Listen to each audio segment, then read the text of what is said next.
Hello दोस्तों, मैं हूं अंजलि और ये है आपका फेवरेट चैनल अंजिता अड्डा। तो आज का हमारा व्लॉग बहुत ही ज़्यादा स्पेशल है क्योंकि हम आए हैं आज आईएनएस खुकरी जो कि है दीव में।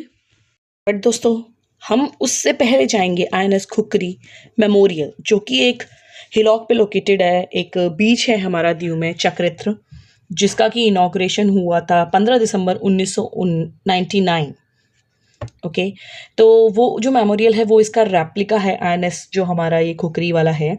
और वहाँ पे बैठने की स्पेस भी है, एम्फी थिएटर भी है और व्यूज़ है स्काईलाइन के। देखिए हम बिल्कुल उसकी तरफ जा रहे हैं एकदम। हम यहाँ पे इवनिंग में गए थे, हमने ये व्यू शूट किया जो बहुत अच्छा है। यहाँ पे हमें एक ई रिक्शा टाइप गाड़ी जो होती हैं वो लेके गई। और यहाँ पे जितने भी हमारे मार्टियर्स थे, सोल्जर्स थे जो उस मिशन में शहीद हो गए थे, एक तरह से जल समाधि ले लिया था, उनकी पूरी इंसिडेंट के लिए उनको ऑनर किया गया है। ठीक है, तो वो आपको यहाँ पे एक शिप दिखेगा।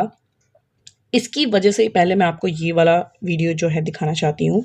तो इसके बारे में पूरी जो डिटेलिंग है वो राज आपको एक्सप्लेन करेंगे। सबको पता है कि जो हमारे कैप्टन महेंद्र नाथ मुल्ला हैं उन्होंने वहाँ पे जल समाधि ले ली थी, बट क्यों हुआ था, क्या रीज़न था, वो जानना बहुत ही ज़रूरी है।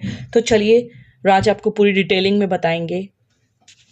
तो दोस्तों, हम सब हिंदुस्तानियों को इस बात पर गर्व होना चाहिए कि हमारे सोल्जर्स अपनी शहादत हमारे देश के लिए दे देते हैं और हम उनको हमेशा याद रखते हैं। वो हमारे लिए अमर हो जाते हैं। कहानी ये है इस आईएनएस खुकरी की कि जब इंडो पाक वॉर चल रहा था 1971 में, जिसके बाद बांग्लादेश को अलग कर दिया गया। उससे पहले उस हिस्से का नाम था ईस्ट पाकिस्तान। एंड उस टाइम पर बहुत ज़्यादा तनाव था। इंडिया में भी इमरजेंसी लगी हुई थी। उस सिचुएशन में एक इंडिया की यूनिट जिससे बहुत बहादुरी के अवार्ड्स मिलते हैं, most gallantry award unit Gorkha regiment, उसकी एक बटालियन को डिप्लॉय करना था बांग्लादेश के बॉर्डर पर। तो उस बटालियन को ले जाने के लिए आईएनएस यानी इंडियन नेवी शिप का यूज़ किया गया। एंड इसीलिए उनके ऑनर के नाम पर इसका नाम खुकरी रखा गया, क्योंकि खुकरी जो है वो हमारे गोरखा रेजिमेंट का मेन हथियार होता है। अब उसमें ये कहानी थी कि जब हमारे जवान उस शिप के द्वारा बांग्लादेश बॉर्डर पर डिप्लॉय किए जा रहे थे, इसी बीच में पाकिस्तान की सबमरीन से फायर किया गया एंड हमारे शिप को हिट किया गया। अब हम जो बॉर्डर से काफ़ी दूर थे एंड सिचुएशन ऐसी आ गई थी कि शिप हमें पता था कि शिप डूब ही जाएगा। तो उसमें हमारे कैप्टन जो थे उन्होंने बड़ा अच्छा सा और शौर्य का और दिमाग का इस्तेमाल किया। सबसे पहले तो आपको पता है कि हमारे आर्म फोर्सेस का एक मोटो होता है कि सर्व नेशन बिफोर आवर सेल्फ। तो उन्होंने क्या किया कि उनकी जो ड्यूटी थी कि ये था पूरी यूनिट को, जो आर्मी की गोरखा रेजिमेंट थी, उनको डिप्लॉय करना ही करना था और सेफली। तो उन्होंने अपनी जान न परवाह करते हुए, अपने नेवी सोल्जर्स की जान न परवाह करते हुए आर्मी को डिप्लॉय किया एंड जितनी भी सेफ्टी बोट्स थे उनका यूज़ करते हुए उन सबको निकाल दिया। ये सीन आपको एक इंडियन की बॉलीवुड मूवी में भी दिखाया गया जिसका नाम है अब तुम्हारे हवाले वतन साथियों। तो आप वो सीन वहाँ भी देख सकते हैं। सभी आर्मी के ऑफिसर्स एंड सोल्जर्स को सेफली बोट में निकालते हुए navy officers and the sellers बड़े अच्छी बहादुरी के साथ उनको निकालते हैं। एंड इस बीच में टाइम इतना निकल जाता है कि वो खुद को नहीं बचा पाते और वो उस बोट के साथ ही समुद्र में शहीद हो जाते हैं। उनकी शहादत हमेशा याद रखी गई और साथ ही उसी शहादत की याद में ये आईएनएस खुकरी मेमोरियल यहाँ दीव में बनाया गया है। एंड इसी डिटेल शिप के बारे में अब आप आगे देखेंगे, जो हम पूरा वीडियो आपको दिखाएंगे कि वो शिप का एग्जैक्टली क्या स्ट्रक्चर था, सारे सोल्जर्स कैसे उसमें रहते थे, ऑफिसर्स कैसे रहते थे। तो आप उसके लिए हम अभी थोड़ी देर बाद आपको पूरा शिप के बारे में दिखाएंगे। बहुत टफ लाइफ थी उस टाइम पर क्योंकि शिप्स उतने बड़े नहीं होते थे। एंड उस टाइम पे आप सोच सकते हो कि जब अबाउट 200 लोग हमारे नेवी के थे एंड करीब इतने ही लोग हमारे आर्मी के थे उस शिप में उस टाइम पर। तो चलिए बिना देरी करे अपने जवानों की शहादत को याद करते हैं और चलते हैं आईएनएस खुकरी पर। तो अब हम लोग आए हैं मेन जो शिप है हमारा वॉरशिप वाला। यहाँ पे अब आपको सारी डिटेल्स पता चल चुके हैं तो आप यहाँ एंजॉय कर पाएंगे। तो देखिए हम चलते हैं टिकट काउंटर की तरफ। तो यहाँ पे जो टिकट काउंटर है, एडल्ट के लिए 100 रुपीज़, चाइल्ड के लिए 50, और यहाँ पे कैश बिल्कुल अलाउड नहीं है, नो यूपीआई। तो पेमेंट जो है आपको वो कार्ड से करनी पड़ेगी। तो अगर आप यहाँ आ रहे हैं तो आप कार्ड्स हमेशा कैरी करिए। तो वैसे तो जो मेन एंट्री है वो यहाँ से स्टार्ट होता है और यहाँ पे ये इस तरह से गवर्नमेंट प्रॉपर्टी है। तो देखिए थोड़ा कितना अच्छा यहाँ पे इन्होंने इंतज़ाम वगैरह किए हैं, बहुत ग्रीनरी है, बहुत ही सुंदर व्यू यहाँ से आता है वॉरशिप का। एंड या आप देखिए ये है आपका टिकट काउंटर, तो यहाँ से हमने टिकट किया।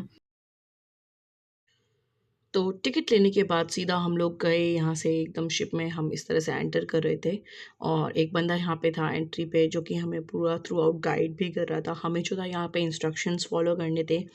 फोटोग्राफी वीडियोग्राफी मना की गई हुई थी, वीडियोग्राफी मेनली मना की हुई थी, बट मैंने फिर भी थोड़ा सा वीडियोग्राफी कर ली है।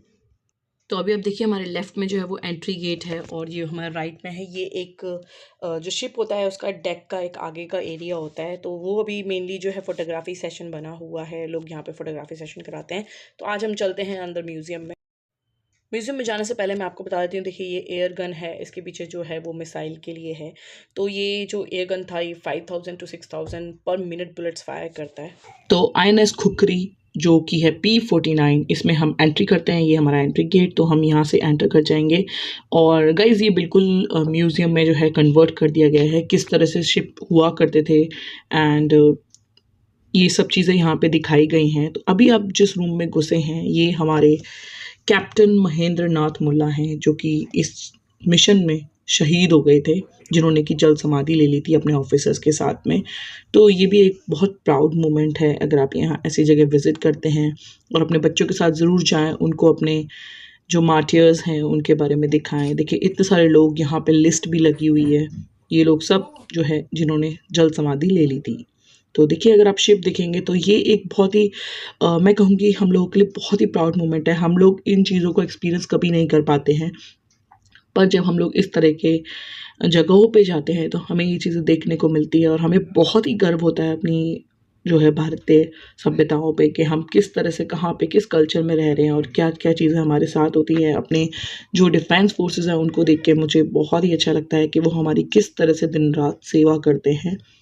तो गाइज़ हमें भी उनकी तरह थोड़ा सा सेल्फलेस होना चाहिए। तो देखिए ये जो है अभी सबके लिए बंद है एंड अच्छी बात है, नहीं तो बहुत सारे लोग इस चीज़ों के लिए गलतियाँ करते हैं, जाके कुछ ना कुछ छेड़ा-छाड़ी भी कर देते हैं। तो यहाँ पे सब चीज़ों के एक तरह से आप देखेंगे तो आपको डमी वगैरह दिखेंगे कि किस तरह से क्या चीज़ें होती हैं। तो गाइज़ वन टाइम एक्सपीरियंस है लाइफ़ का, ये आपको ज़रूर करना चाहिए। मैं आपको रिकमेंड करूँगी आप प्लीज़ इस जगह पे ज़रूर जाएँ और यहाँ पे विज़िट करें एंड ये सारी चीज़ें, ये फीलिंग को आप एक्सपीरियंस करें जो आज मैं एक फ़ील कर रही हूँ, कितना अच्छा मुझे यहाँ पे लग रहा है। और मैं आपको दिखाती जा रही हूँ लगातार कि देखिए वायरिंग और किस तरह से वो लोग जो है पानी में रहते हैं, जो कि हम लोग कितना डरते हैं। तो यहाँ पे जो सारी बेसिक फैसिलिटी हैं वो सब अवेलेबल थी उन लोगों के लिए। एंड अब हम आ गए हैं एकदम ओपन प्लेस में और यहाँ पे देखिए ये आपको मैं दिखा देती हूँ, ये है हमारे शिप का दूसरा हिस्सा। पहले हम एक एंड पे गए थे, अभी हम दूसरे एंड पे हैं। यहाँ से जो देखिए अगर आप देखेंगे तो अभी हम ड्यू में हैं, तो ये कितना अच्छा नज़ारा है यहाँ पे।